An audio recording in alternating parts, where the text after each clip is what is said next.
Hi students, very good morning. You all are very warmly welcome in our online session and on our YouTube channel. Dear student, already you'll get the explanation of lesson number 1 and the exercise of lesson number 1 on our channel. Yes, to get more videos, please subscribe it and press the bell icon to get the notification at the first. Now, this is the second lesson. The name of the lesson is India before the times of Shivaji Maharaj. What is the name of the lesson, dear student? India before the times of Shivaji Maharaj. We shall learn about the various ruling powers in India before the times of Shivaji Maharaj in the lesson. Dear student, in the first line they have given, we have learned so many powers they have ruled India before the Shivaji Maharaj came. Yes, various ruling powers existed in India during that period, and so many power they have existed in that period. Yes, Pal in the 8th century was a famous dynasty in Bengal, and one of the dynasties name they have given, it was the Pal. It was the famous dynasty in 18th century in the Bengal. In central India, the Gujarat, in the central India, the Gurjar, Pratihar power spread up to Andhra, Kalinga, Vidarbha, West Kathiawar, Kanuj and Gujarat. See, the Gurjar Pratihar, it's the name of the power. It had spread where, dear students? At Andhra, Kalinga, Vidarbha, West Kathiawar, Kanuj and Gujarat. Yes. Now next, among the Rajput dynasty in North India, the Godawal and the Parmar dynasty were the important ones. See, among the Rajput, these Rajput dynasties were there. In North India, the name of they have given here Gadwal and Parmar dynasties. Yes, they were important ones. Among Rajput, Prithviraj Chauhan belonging to the Chauhan dynasty was a valiant king. And from the Rajput, that Prithviraj Chauhan, he was belonging to Chauhan dynasty and he was the valiant king from the Rajput dynasty. In the first war at Tarai, Prithviraj Chauhan had defeated Muhammad Ghori. Yes, one war, it was the first war where it had done Tarai. What Prithviraj has done? Prithviraj Chauhan, he has defeated to whom? Muhammad Ghori. Yes, but Muhammad Ghori defeated Prithviraj Chauhan in the second war at Tarai.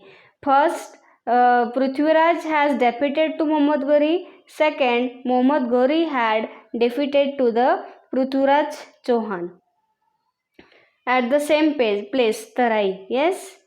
Rajaraj I and Rajendra I, belonging to the Chola dynasty in Tamil Nadu, were eminent rulers. See, the Rajaraj I and the Rajendra I, they were belonging to whom? Chola dynasty in Tamil Nadu. Yes, and they were the eminent rulers. Yes. The Cholas conquered the Maldive island and Sri Lanka using their naval strength. What the Cholas they have done? See, these Cholas, what they have done? They have conquered to whom? The Maldive island and the Sri Lanka using their naval strength, using their naval power. King Vishnuvardhan, belonging to the Hoysal dynasty in Karnataka, had conquered the whole of Karnataka. And another king was there, Vishnuvardhan. What he had done? He was belonging to Hoysal dynasty and he has conquered all Karnataka under him.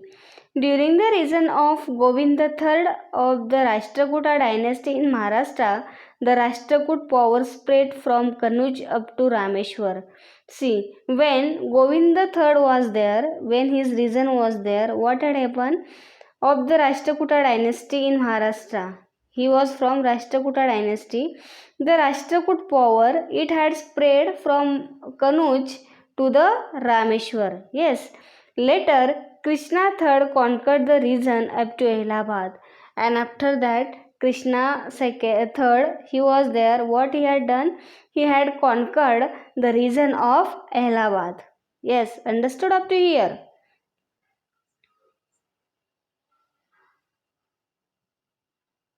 Three dynasties of the Shilaharas emerged in western Maharashtra. Who emerged in western Maharashtra? Three dynasties of Shilaharas, they have emerged in western Maharashtra. When dynasty ruled over Thane and Raigad in North Konkan, the second in South Konkan, while the third dynasty ruled over some parts of the present-day Kolhapur, Satara, Sangli and Belgaum district. See, three dynasties of Shilaharas, they have came to the western Maharashtra. So they have covered all the Maharashtra. They have ruled all the Maharashtra. See, they have ruled Thane, Raigad, north, it is in the North Konkan. The second dynasty in the South Konkan, and while the third dynasty, it has ruled some part of the present day Kolhapur, Satara, Sangli, Belgaum district. Understood? This is what they have given in this first part. Now we will go to the next.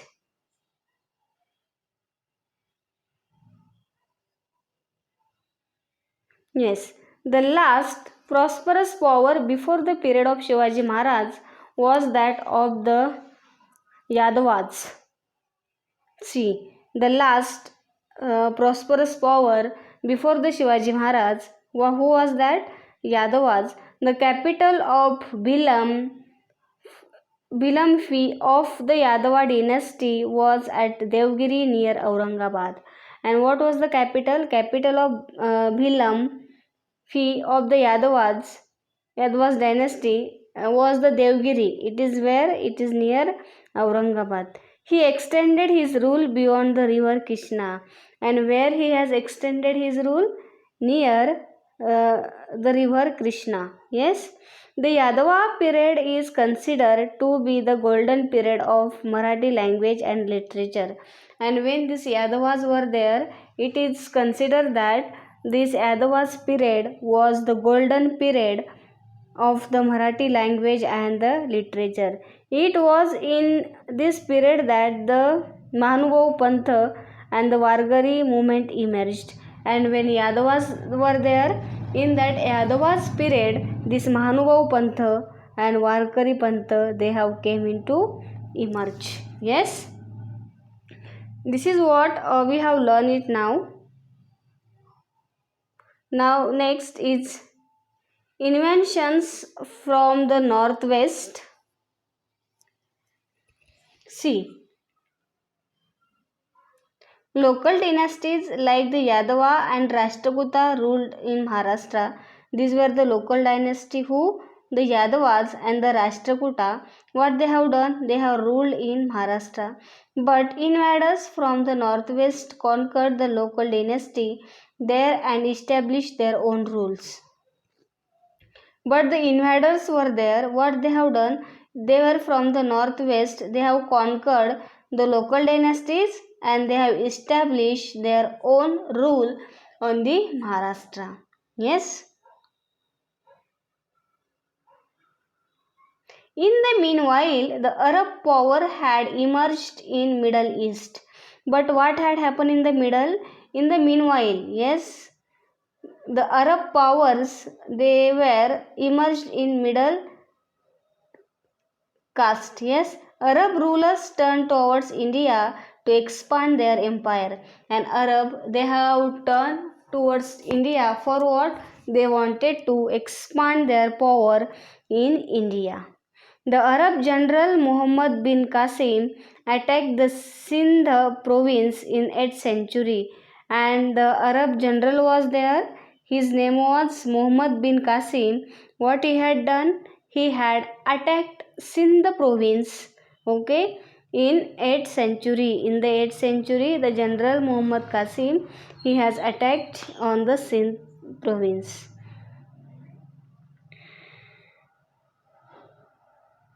Notwithstanding the resistance of King Dahir, he conquered the province of Sindh.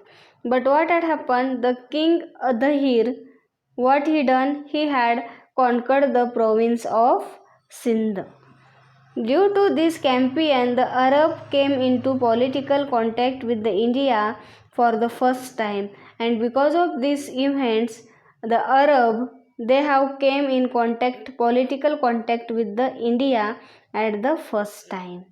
In the period that followed, Turks, Afghans, Mughals from Central Asia came to India and established their power here, and because of them, these Turks, Afghans, Mughals, and the Central Asia, they came to India and they have established their power here. Understood this? Now, next is that in the 11th century CE, the Turks began to invade India. And what had happened in the 11th century? The Turks were there. They started to begin invade India. Expanding their territories, they reached the northwestern frontier of India, and they were expanding their territories. And by expanding up to where they have reached, the northwestern frontier of India. Sultan Muhammad of Ghazni invaded India many times. And Sultan Muhammad Ghazni, you may have heard his name. What he had done? He had invaded India so many times. Okay. He plundered the rich temples at Mathura, Varindavan, Kanuj, and Somnath and carried away enormous wealth with him. And what he has done? He had plundered the rich temple. Yes, he has plundered the rich temples at Mathura, Vrindavan, Kanuj, Somnath, and the wealth was there. He had carried this wealth with him. The world famous and rich library of the Nalanda University was burned down by Bakhtiar Khalji. Yes, and what they have given at the last, the world famous and rich library of Nalanda University, it was burnt down by the Bakhtiar Khalji was there. He has burned down the library of Nalanda University, which was the famous in Enrich. Understood this page? Page number 5, dear students. Now, see here we have understood in this paragraph inventions from the northwest and the introduction of this lesson. Now we can go to the next. Sultanate in the north. What is our next point? Sultanate in the north. In 1175 CE and 1178 CE, Sultan Muhammad Ghori of Ghur from Afghanistan invaded India. See what had happened at 1175 CE, 1178 CE, the Sultan Muhammad Ghori, he was there from where? Ghur. He from the Afghanistan. What he had done? He invaded India. He appointed Qutbuddin Aibak to look after the governance of the conquered territories in India. And see, after invading India, he appointed Qutbuddin Aibak. Yes, for what? To look after the governance of conquered territory in India. Which part he has conquered from the India to look after, he has appointed this Qutbuddin Aibak. Later, after the death of Muhammad Ghori in 1206 CE, Aibak began to rule the Indian territories under his rule independently. And the Muhammad Ghori, he has died at 1206 CE. After that, Aibak, he was appointed for to look the conquered territory. He has began to rule the India territory under his rule independently. Aibak, who was initially a slave, became the ruler of Delhi. And Aibak, he was also a slave of Muhammad Ghori, but after that he had become the ruler of Delhi. And Aibak, he has died at 1210 CE. Yes, up to here I hope you have understood. This is very much easy, dear student. If you read it, you will understand it very well. The remaining part we will continue in the next video. Thank you.